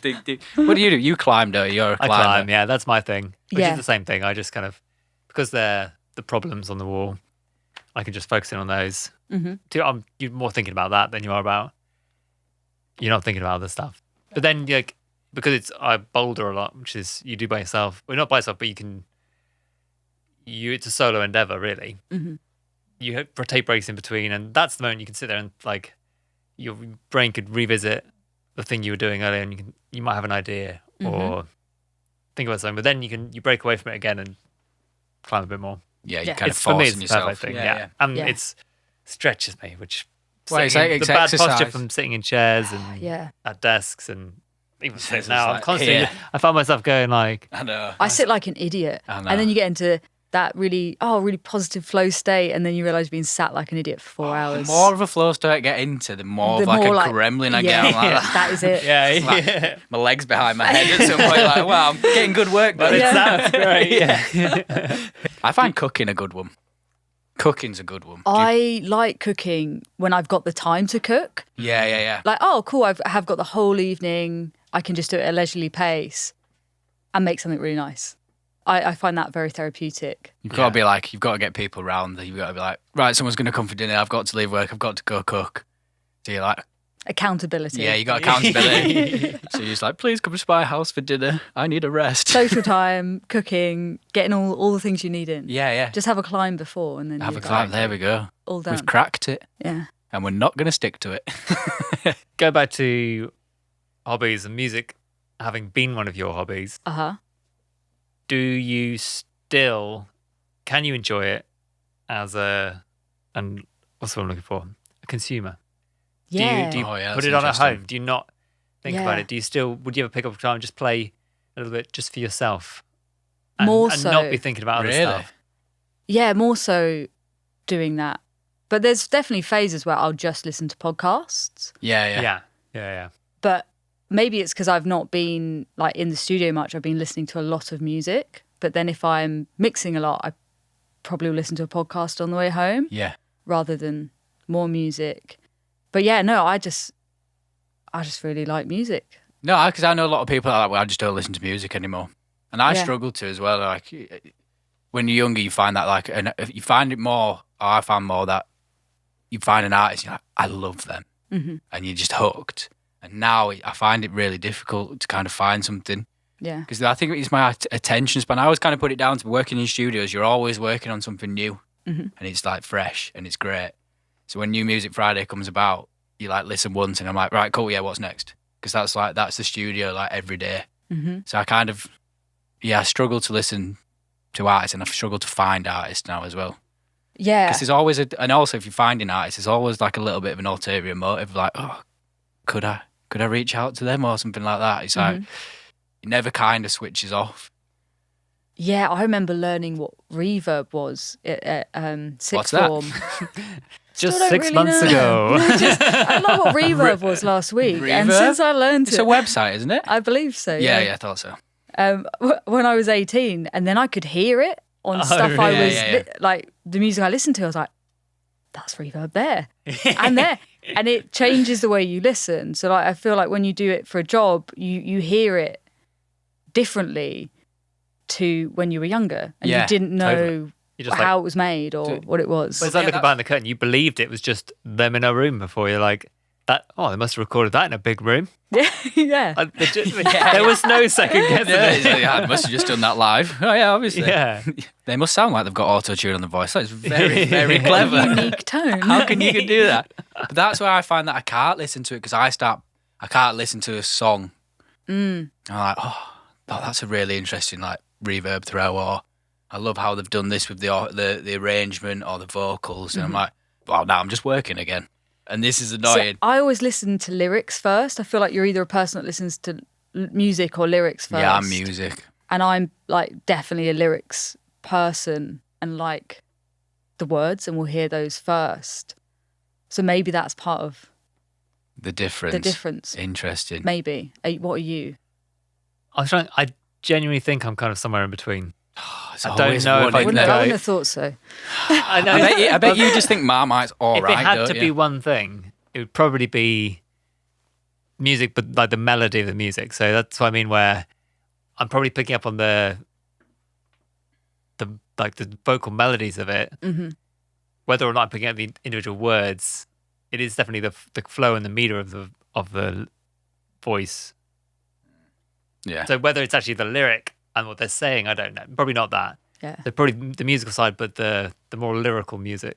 That makes sense? What I'm trying to say? I think so. Yeah. I'm We'll not. allow I'm it. not necessarily listening to like the beat. Yeah. You love fat beats. I do love fat beats, but You're the beat man. Beatman Marcus, as you're known. I guess, yeah. I don't know. But have you found music lately that you feel like I'm a fan of this artist? No, not as much as I used to. Yeah. Because I don't think I'm listening and thinking about the artist. I'm thinking about the song and the production. I found So I that can't like get into them. seeing gigs of artists I Yeah. like has been really positive for that. Yeah. Like actually seeing stuff live and be like, you're really cool. Yeah, I think That's every it. artist that I've got into like over the last few years is that I think I've seen them at like a festival or like support someone first, and I've gone, oh, that's cool, because you feel that connection. Then I go back, and almost the work brain switches off, and I'm like, I just like that person. Like they seemed cool, or like a Yeah. little interview or whatever, and you're like, they seem really cool. Mhm. I go down the rabbit hole with them, but yeah, it's just hard. Like when music's such a switch off to everyone or to a lot of people, Mm-hmm. to not be able to do that kind of changes it. Thank Yeah. God for podcasts, but now I can't listen to them either. Ruin that for yourself as well. Oh God! I find it easier to kind of fall in love with an artist if I know nothing about them in advance. If I hear the music first, if I have any kind of pre-existing knowledge of somebody or what, and build an expectation of it, I'm probably gonna come out of it like I'm gonna have an opinion straight away. If something just comes on and I don't know what it is and I don't know who they are, I've never heard of them, I find it much more likely that I'll be like, that's really cool, and I'll go looking for more of it. So how do you find new music? Mostly through it just coming up, playing next? The kind of Spotify thing where it takes your playlist and plays you things similar. Yeah. So I'll build playlists that have sort of not themes, but they'll follow like a structure of a certain kind of, I guess, kind of genre or style, and it's kind of pretty good at churning things out that follow along. Yeah. And quite often I'll find there's things on there that I dig, and I'll add it to the playlist. I Carry don't do on, and that kind of carries on forever, and they just grow and grow and grow. Then sometimes I'll go back and be like, right, what I've added in the last month, and then I'll dive into that person's you own like more work rather than just the song I've added to my playlist. That's a clever way. Nope, don't do that. You tried that? Is that?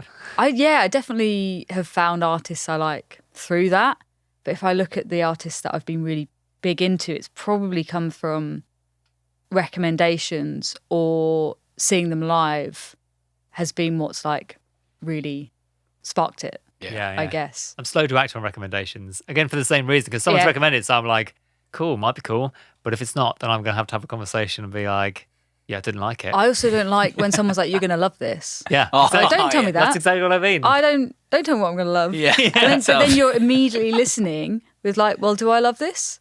Do I like it? That's trying to make exactly. your I'd rather go Yeah. zero expectation. Just come across it and be like, oh, that's really cool. What am I listening to right now? Like on Shazamming things on TV shows. Yeah. I'm often doing that. Yeah. If something comes on in the background, Shazam. Yeah, that's a good one. Is like just hearing a snippet on a TV show or in an advert or in a shop, and you're like, I like that bit, and then it's Shazam. Yeah, I've that more than finding it on Spotify.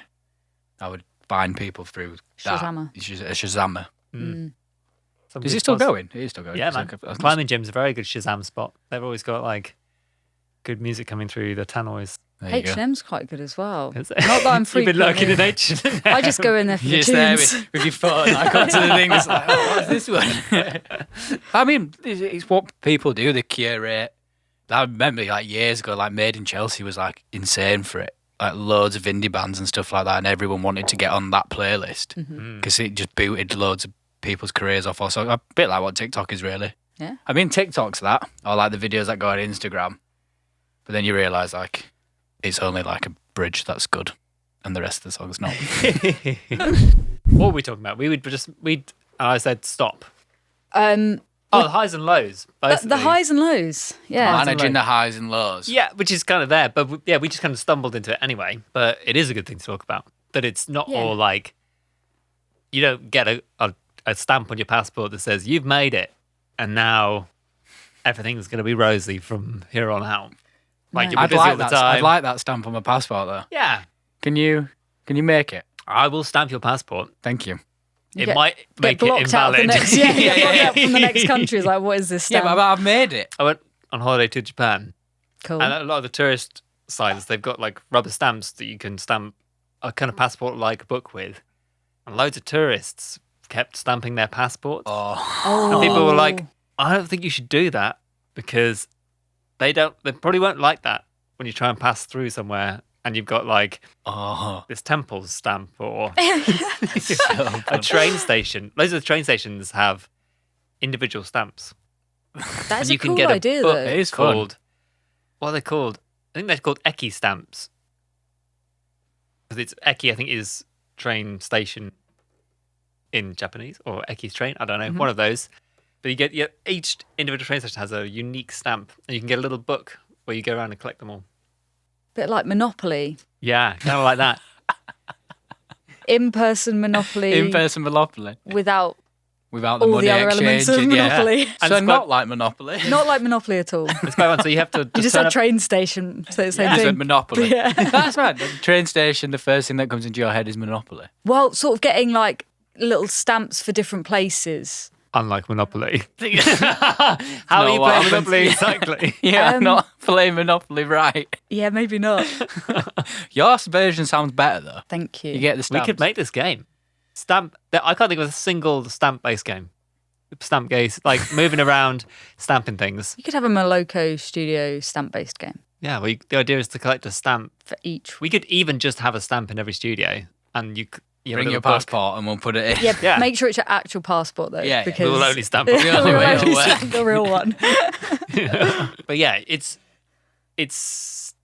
not so simple, is it? It's very much you've always got to work at it in your career. I mean, Yeah. it's always constant. 'Cause it's not like a Monday to Friday, 9 to 5. You're working with the same people. It's project based, and that comes with its own challenges. Mhm. And then sometimes you're on a project, sometimes you're not on a project.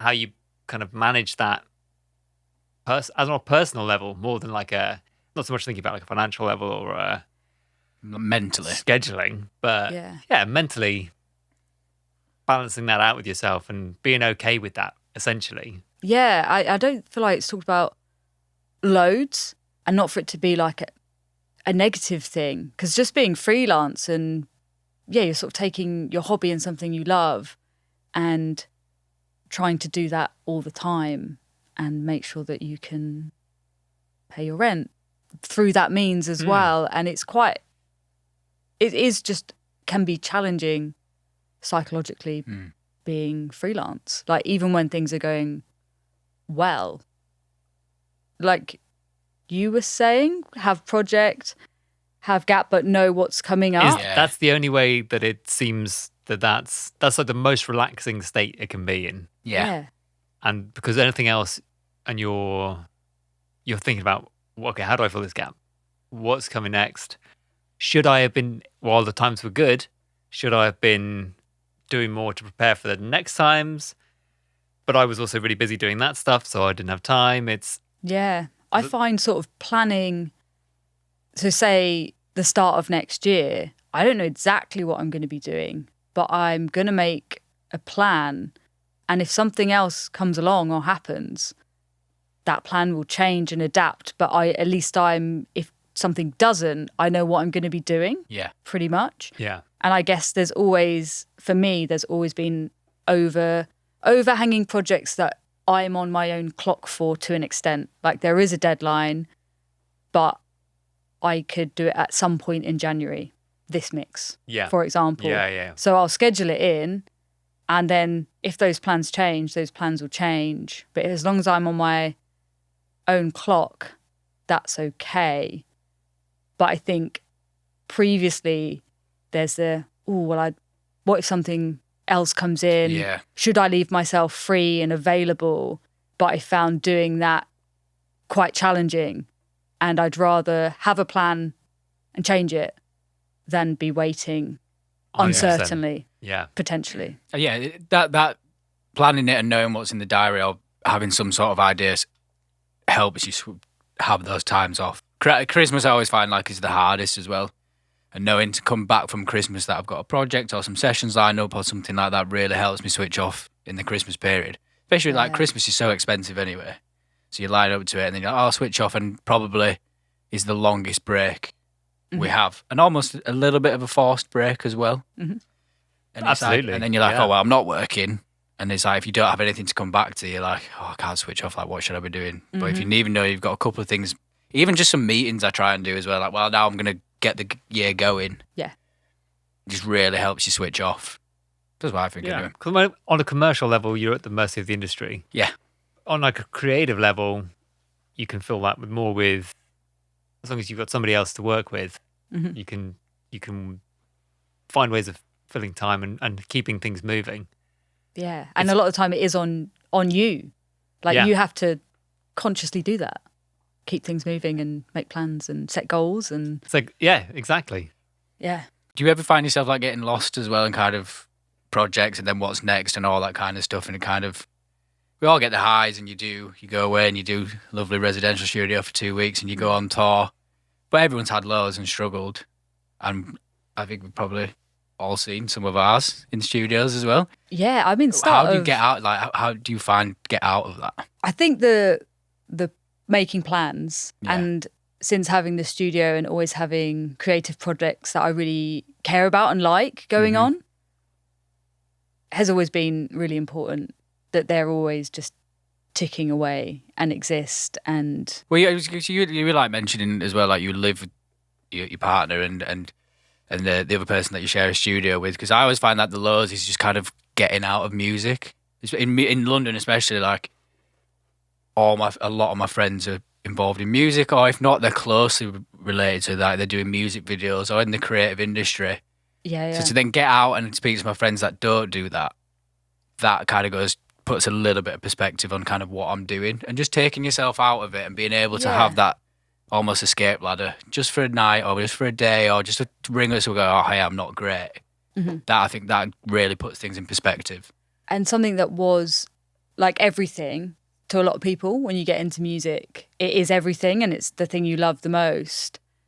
But just having to find other things and dedicate time to life outside of that as well helps me like maintain really loving it. Still like going to play tennis.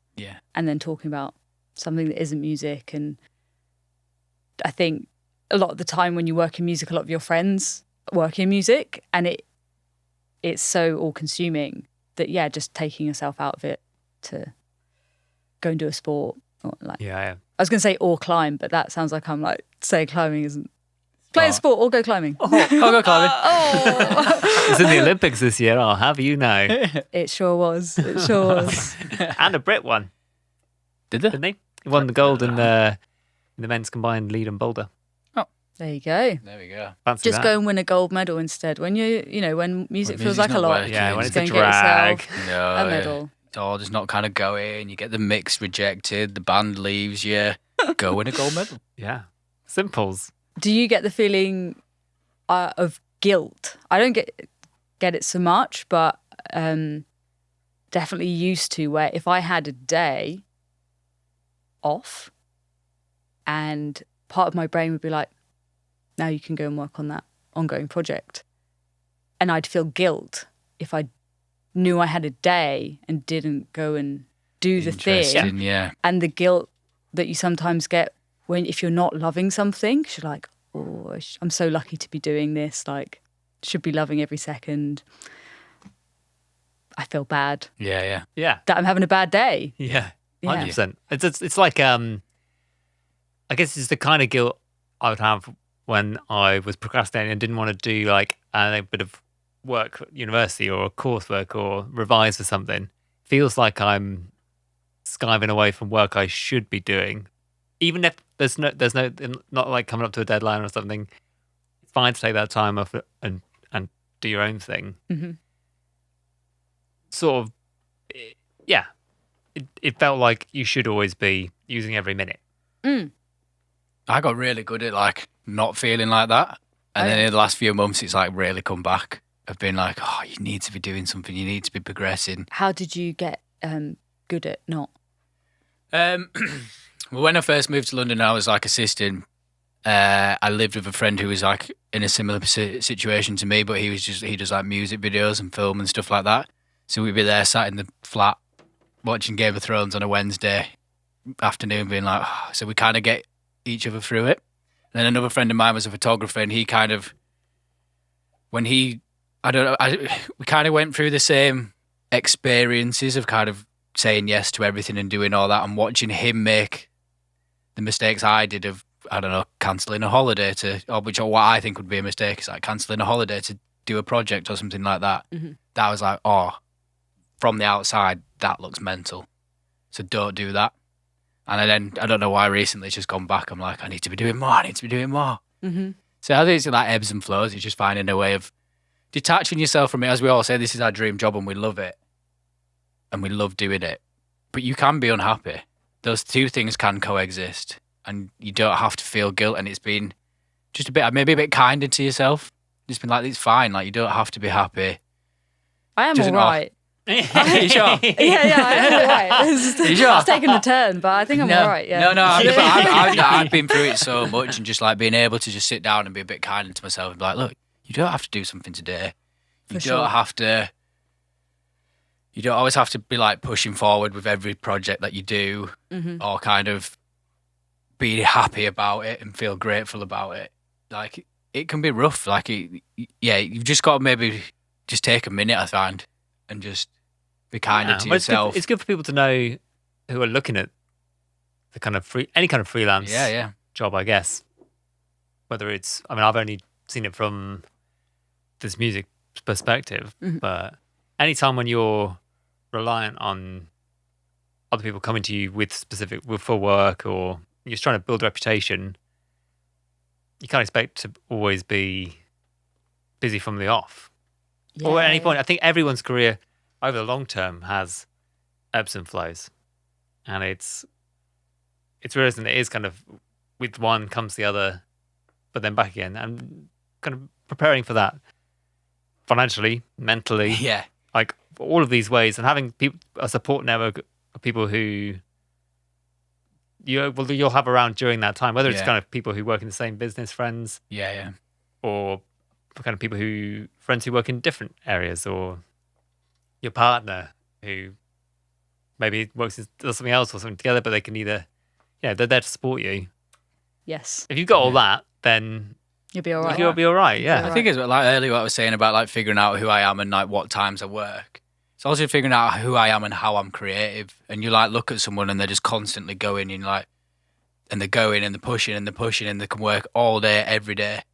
And I've seen people like that. I'm like, that's not me. Like I must be in the wrong thing. I mustn't love this job or what I'm doing. But actually realizing I'm better and I'm better for my clients and by taking a break and getting some distance. And it doesn't mean I love it any less or more. It means that was just what works for me. And being comfortable with that and like not comparing yourself to people and things like that. I think that's like, and it's so easy to do in the industry, and especially with the days of Instagram when it looks like everybody's busy when they're not. Yeah. It's so easy to fall into that trap that I think you've just got to look at yourself, take some time for yourself, be kinder to yourself. So we go on to wider questions. These are questions that we some are new, some that we ask people every week. Yeah. All sorts of stuff. Best piece of advice or / tip you got from someone else? Buy the coffee dripper. What was it? Buy the clever dripper. Buy the clever You dripper. will love that. Yeah, You will love that. Yeah, They're not expensive as well. They are really good. that Oh, might we be should the have brought best. it. Well, actually, until I've got one, I can't say it's the No, you best can't. No. advice.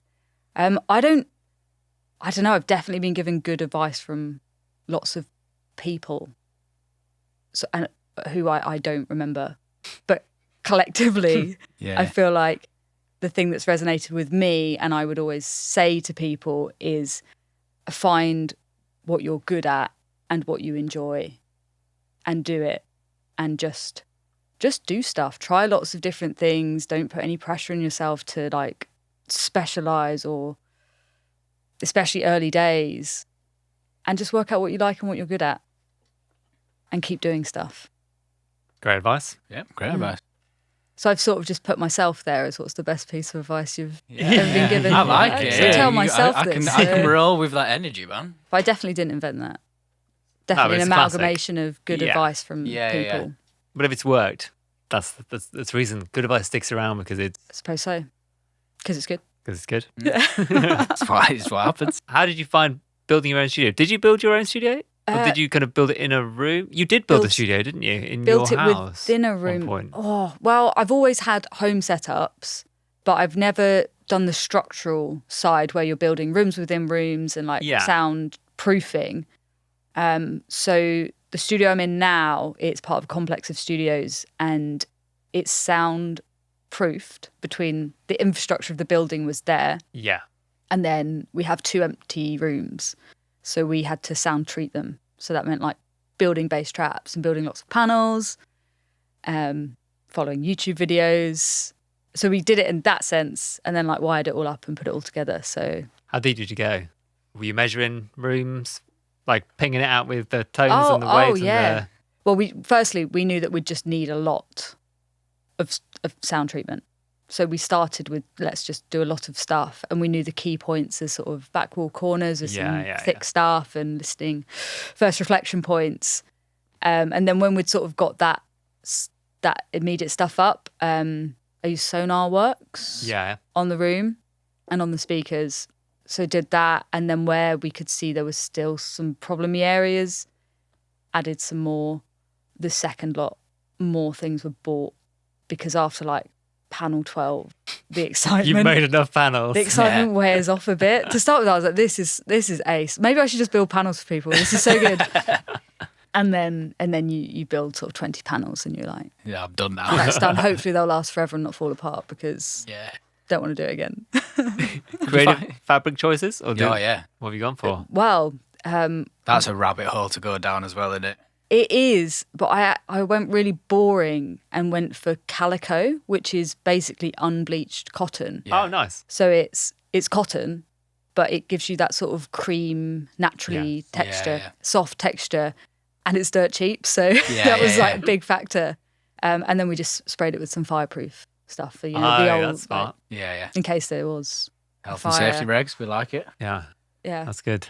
Did you find anything that you learned in that experience, like building the studio, impacted kind of mixing and work, like kind of acoustics or like how sound works and stuff like that? Yeah, I definitely didn't know very much about acoustics, for sure. And I feel like that's one of my favourite things about this job is that there's always new stuff to learn. Yeah. So doing that, I had to really get some knowledge together of acoustics and where panels should go and how thick they should be and what material it should be and what they should be covered in and where the speakers should be placed. And I had some understanding, but this made me have to do better. Yeah. And then the live sound stuff, I had a lot of prior knowledge, and then I learned so much from that. And I feel like everything you do, there's always new things to Never learn. ending, is it? I guess with the acoustics and live sound, that's something I've never done it. Yeah. But I imagine going to different venue after venue, sound to be different, particularly like places like churches, Yeah. where that's surely going to dictate so much of what you can and can't do. Or even the what it's difference gonna of like sound like. people in the room or not. You know what I mean? Yeah, Like right. filling out Yeah. the audience being in and not. Yeah. Changes it massively, and sort of going from a church to a very dry, small venue doing a kind of outstore record store show. Suddenly the lovely, luscious reverb you had doesn't exist anymore because you're not in the cathedral. And then what's that room going to sound like when there's people in? And you can kind of guess and make educated guesses, and you just learn. You just learn so much constantly. Every venue is different, so you're definitely going to learn something. Yeah. Same as every studio is different, so you're almost guaranteed to learn. Yeah, you got to figure something out on the fly. Definitely. Yeah. And I quite like that. Yeah. Yeah. So, what we've was it a new thing, or we kind of started doing this a few back? It's a thing. We've asked the previous guest, "Don't you be peeking at the screen?" Oh, sorry. Who spelled Richie like that? Rich E. Rish. Rish. Our last guest, Rish. He's left a question For me. for you. For you. Okay. Okay. And you're going to leave one for the next person. Okay. We're not going to tell you who that is. Can I have till the end to think of what the Yeah, question's of course going to you be? can. Yeah. Yeah. That'll be the last thing we do. So, but his question, Richie's question for you is, what's the most awkward studio situation you've been in? That's so difficult. No, that's That's why he's asked that question. thing. So now you can see the bar of the kind of question you can leave for the That next is person. mean, Richie. I suppose we are in a studio, aren't we? We are. We are in a yeah. studio. So this is the most awkward thing. Most awkward situation ever in a studio is being asked. What's the most awkward? thing? Perfect answer. Yeah, that is a good Should answer. we roll with that? Yeah, Yeah. we'll roll with that one. Okay. So, would you like to leave a question for our next guest?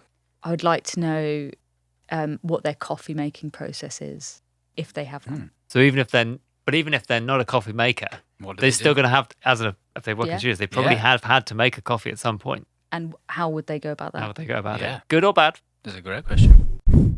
This is one thing that we do. It started with Dan Moyler, Yeah. who was. Two So ago.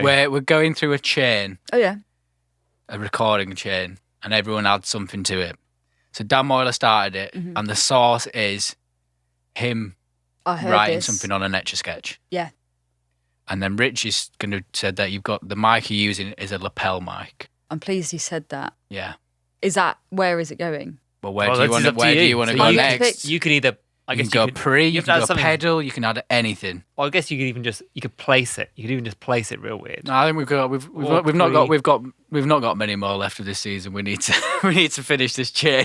Did Richie place it? He didn't specifically. Said he put it up Oh, did he? Oh, so he put it Did he? on there. here. The Oh, the Here, Moyler doing emotions, the breathing. I'm pleased to hear that. Yeah. Yeah, because I feel like you've got to capture the whole performance. Yeah, you Exactly. really it's the do. performance Yeah. of the It's the Etch-a-Sketch. performance. It's most of the instrument. I think is the performance of the Etch-a-Sketch.